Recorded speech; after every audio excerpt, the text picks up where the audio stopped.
Hello, and welcome to the first episode of our new podcast series on a limited budget. I'm Beth, Content Manager at Great Place to Work UK, and I'll be your host today.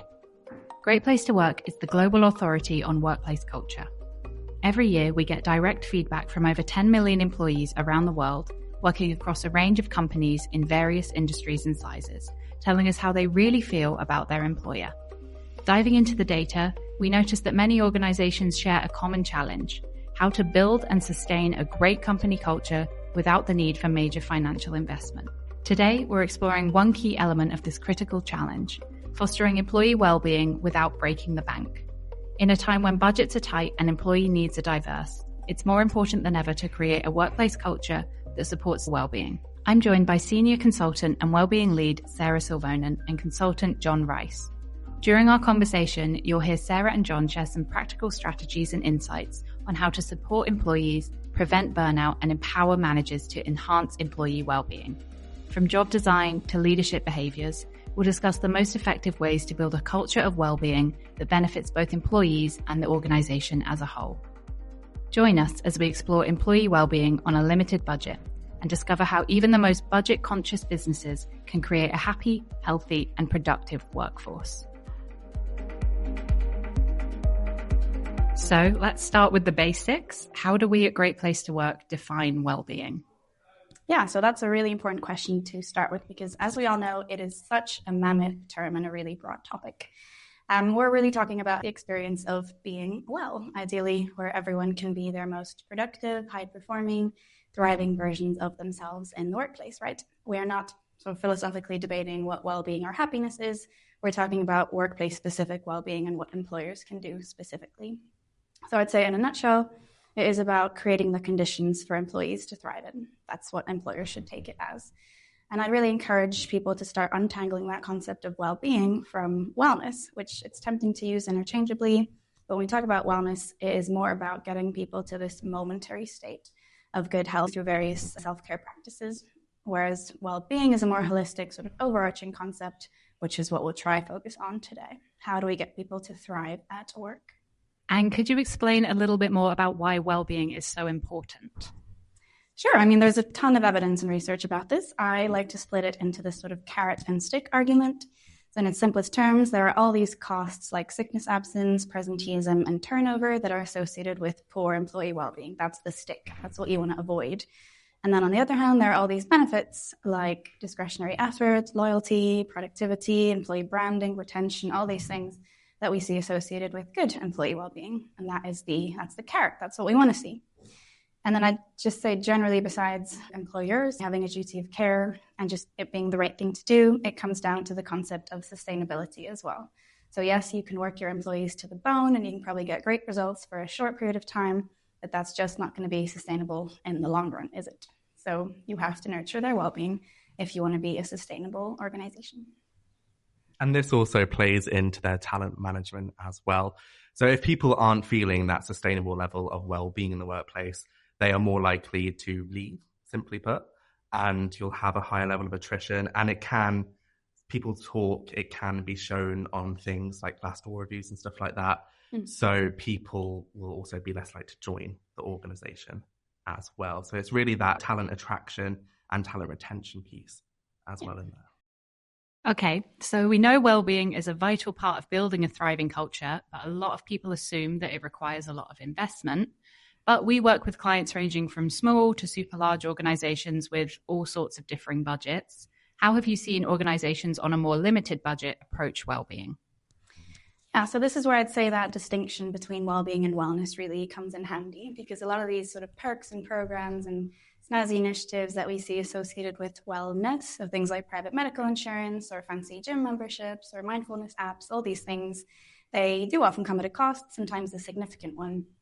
Whereas if we think about well-being on this more fundamental level and focus on the basics, that often comes at low or even no cost and actually often has the most impact at the end of the day. So there's this misconception that to do well-being well as an organization, you need to be involved in all areas of people's personal health and well-being, their physical health, their nutrition, their sleep hygiene, their mental health, their financial well-being. And it's great if you are, but you don't need to do that. As an employer, the best thing you can do is just to ensure that people's jobs and their work environments aren't detrimental to their well-being. And ideally, they're actually actively contributing to that well-being. So it really comes down to the fundamentals of having psychological safety, job design, resourcing, having good managerial relationships, and building a sense of community at work. And I'd say those are the things that our smaller organizations that often have limited budgets for this, that's the stuff that they get right. You work with a lot of those organizations, don't you, John?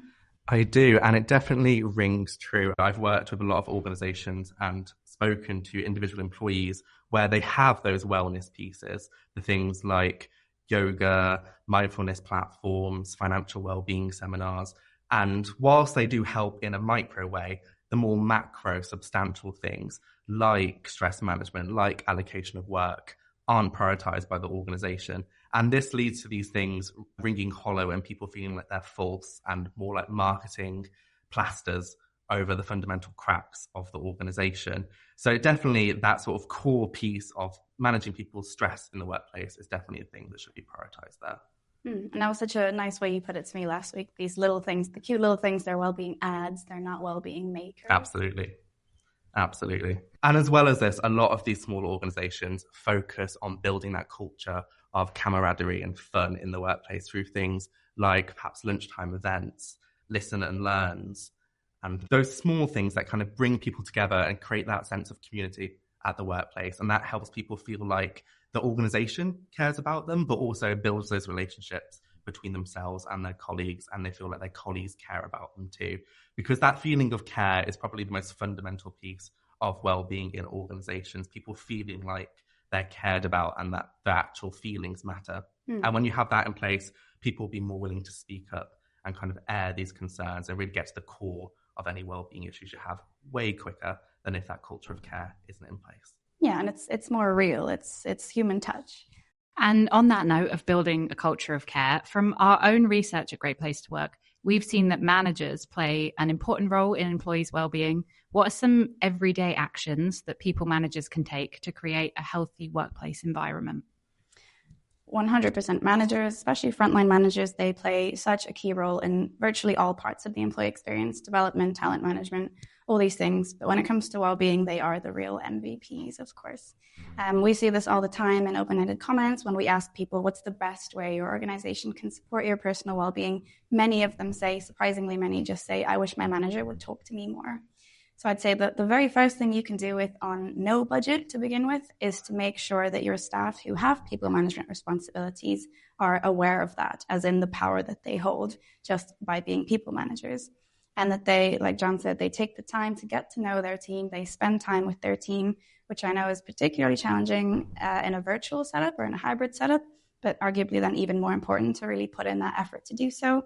Because like he said, when those well-being issues crop up, as they inevitably will at some point, it is so much easier to have those conversations if they are built on this foundation of having this trust and this sort of good rapport between direct reports and line managers.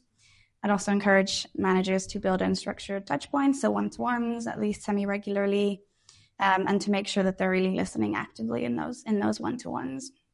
And then, of course, it helps if they know roughly what kind of signs and symptoms to look out for if people are struggling with anything and that they feel comfortable in having those conversations. But I'd say the really simple things, just getting to know people on a personal level, taking the time, listening actively, they count for a lot.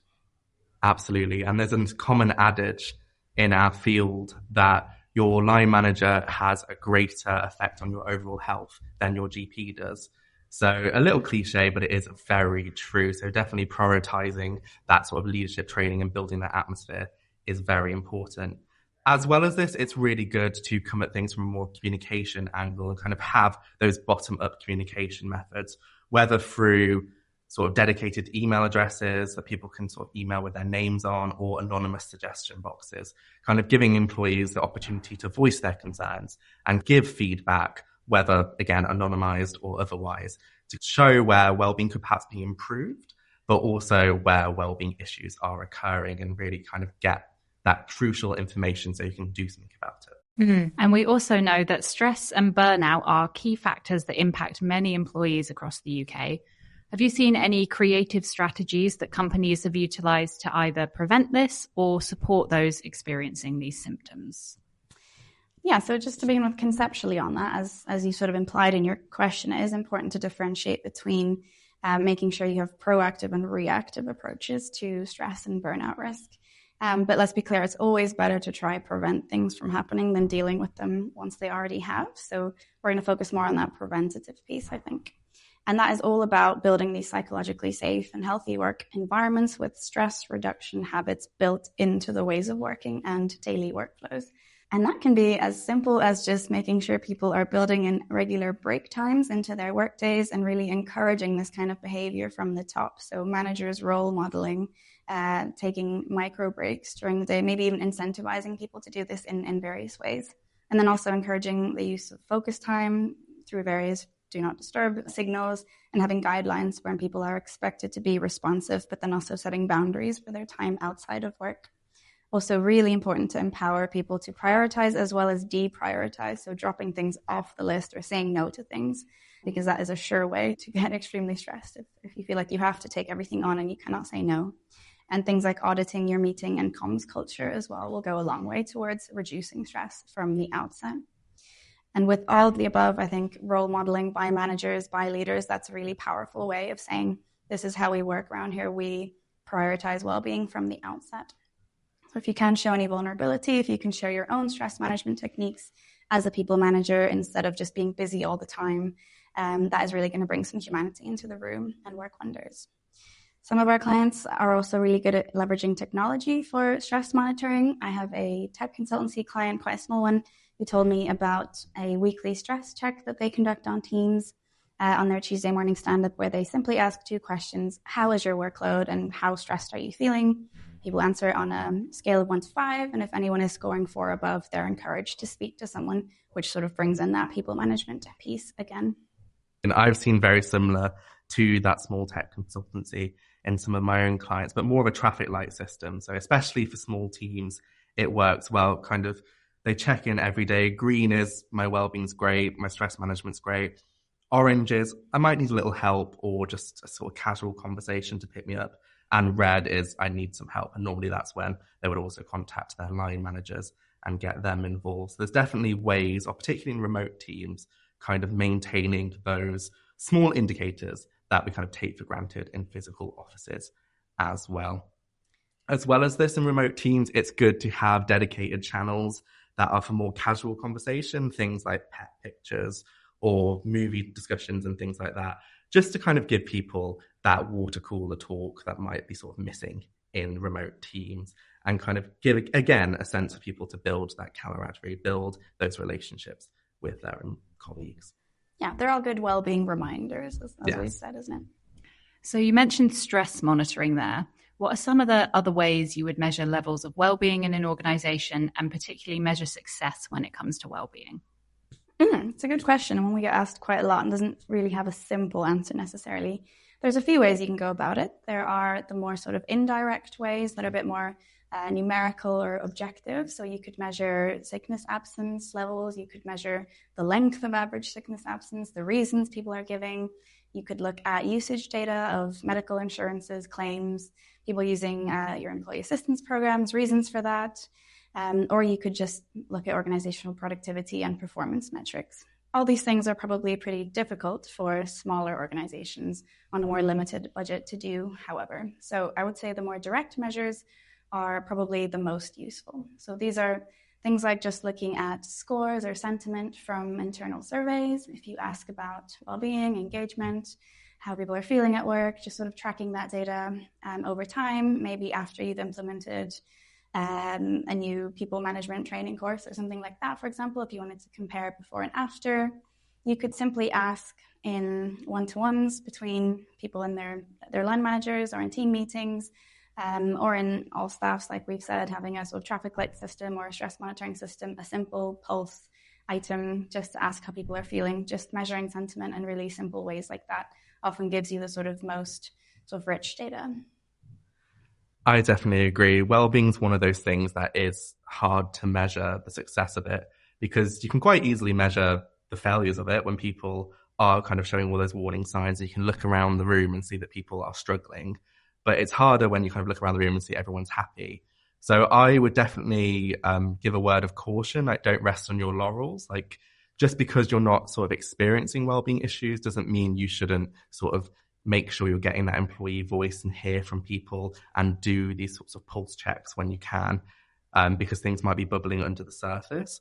But as well as this, if you do these checks, make sure you do them often and do them at various points in time as well, because I have had clients before that have done these things. They score poor wellbeing scores, particularly sort of the winter time, and they sort of panic. But what has happened is that everyone's sick. They've kind of got the sort of winter flu that we always seem to have, and that really affects their well-being. Or it was really bad weather that morning and everyone was miserable by the time they got to the office and things like that. So make sure you have those temporal checks as well to make sure it's not just a little blip here and there. Okay, and just to wrap up everything that we've been discussing today, if you were to give people leaders one initial step to focus on for implementing well-being on a limited budget, what would it be? I would say don't overthink it and don't overcomplicate it. I would really encourage people, boring as it may sound, to really invest in those simple, day-to-day, arguably boring sounding things, but that have the biggest impact and do also conveniently come at usually the lowest cost. And above all, ensure that your people managers are sort of up to scratch with their people management skills and look at upskilling if they are not. And if you're going to invest in those cute little things, all the perks, all the sort of wellness side of things, then you can do that after you've looked at the fundamentals. But there's a clear chronology of actions there, and that chronology really matters. What would you say, John? I would absolutely say, following on from what we said earlier, to empower your line managers, really kind of focus on giving some time investment in skills as well, and giving your line managers the sort of necessary toolbox to be able to have those wellbeing conversations, to be able to check in on their managers and kind of see how they're feeling, and to know the warning signs of negative wellbeing or overstress and things along those lines. As well as this, it's whilst empowering those line managers to look after their teams, it's also empowering line managers to look after themselves. One thing we often see in a lot of organizations across size categories, across sectors in the UK, is the squeezed middle effect, as we call it, Great Place to Work. This is particularly line managers who have much lower scores for their well-being in comparison to other managerial groups. And often this is because they have their primary roles where they're doing the day-to-day job, their managerial role tacked on top of that, and then they have pressures coming from below them, from their managers, but also above them from the mid-level managers, from the executive team and things. So they can often feel squeezed between a rock and a hard place, and this can cause them to feel overstressed and to have a negative impact on their well-being. So it's empowering those line managers to be able to look after themselves primarily, but also know the structure for reporting their own sort of well-being experiences up the ladder and knowing where to turn to and making sure there's just as much focus on them as their managers below them as well. Well, thank you both for being here today. This has been a really insightful discussion. And to our listeners, hopefully you've gained some helpful tips and tricks for how you can build a culture of well-being on a limited budget. Thank you so much for tuning in. Make sure you're subscribed wherever you get your podcasts and signed up to our newsletter so you get notified when our next episode is live, where we'll be talking about employee development on a limited budget. And to find out more about how we can help you measure and improve your company culture, visit us at greatplacetowork.co.uk.